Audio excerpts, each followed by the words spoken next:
going to be. And now, more than 30 years later, she's returned to the places and scenes that shaped the swinging 60s. Those really were all our yesterdays. Yesterday, all my troubles seem so far away. I met John when I was 18 at art college. My first impression of him was that he was a troublemaker. He was rebellious and sarcastic and just seemed to be interested in playing the guitar and acting the fool. Well, this particular room, of course, is the art, the life class, which is where the model would sit on the podium and we would all come in with our drawings and paper and choose the spot that we wanted to choose. And of course John would always come in late. He would always get the tune on like a lecturer. But he got used to it and he didn't mind because basically he was anti-establishment anyway. Even though John gave this image of being aggressive and frightened a lot of people off, I think there was something very endearing about him, especially when he used to play his guitar and sing Sweet Little 16. I mean, nobody could resist him. Of course, they're loving music and art, the two combined, and that was it for me.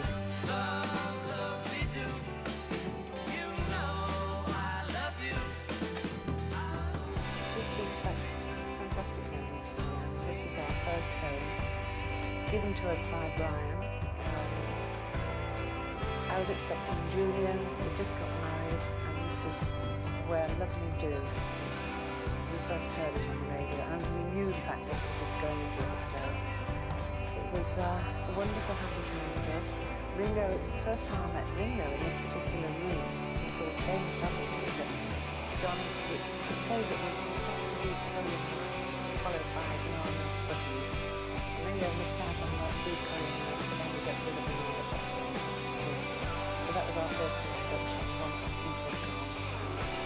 Yes, we had a home in life, I think, but this was the start that we did. It was very exciting.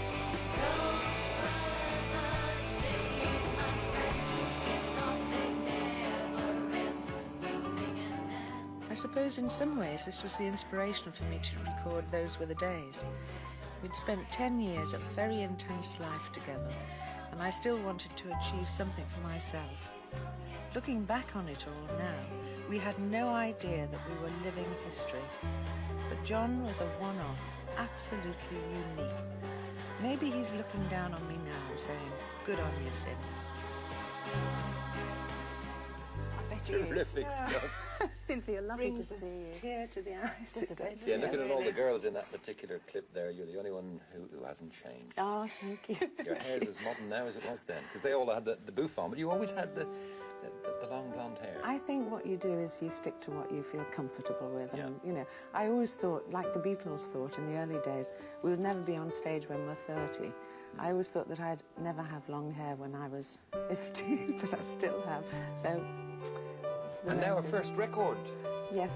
Why wait till you're just over 30 to have a first record? Oh, over that. Right. It was pure chance, pure chance. Like meeting John was pure chance in many ways. It was fateful. And I think that, in fact, it happened very strangely. It's a long story, but I'll cut it short. But have you been a sort of a frustrated singer all this time? You thought, well, he's doing so well, I can't sort of climb up on the platform of him. So just no, I had no true ambition to. I mean, I was in a parish girls' choir when I was between the ages of 10 and 13.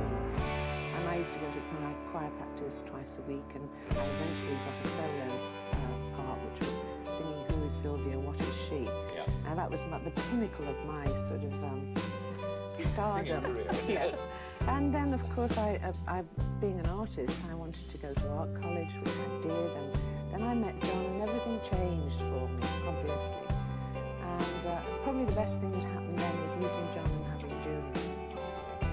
You knew him a while, though, didn't you, before you actually became an item? You were friends? Yes. Oh, very good friends, yes. Very close friends.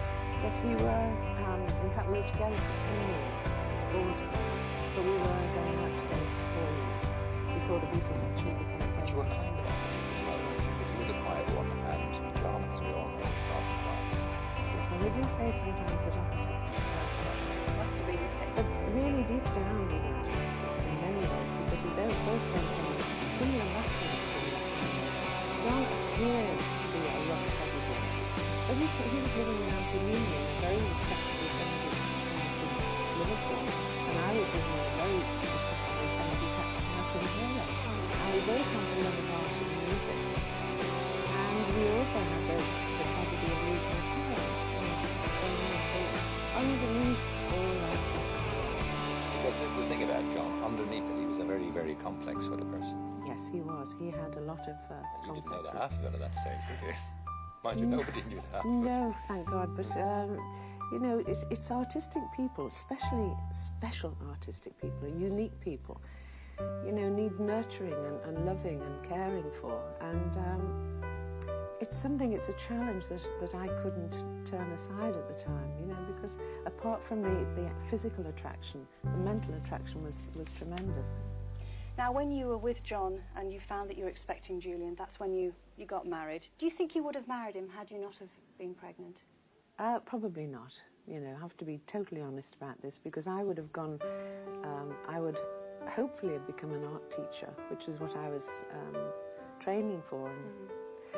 And I don't know what on earth would have happened to John. I mean, it's, you know, life is full of fateful happenings. Meeting Brian, who actually, without Brian, they would not have made it. The manager yes, at the time, of course. who led them to all that But fame. without actually bumping into Brian or Brian bumping into them, and that wouldn't have happened. How did you feel about Brian? Because Brian was very mindful of the boys, Mop Top and all the rest of it, and having a woman married was not part of his picture.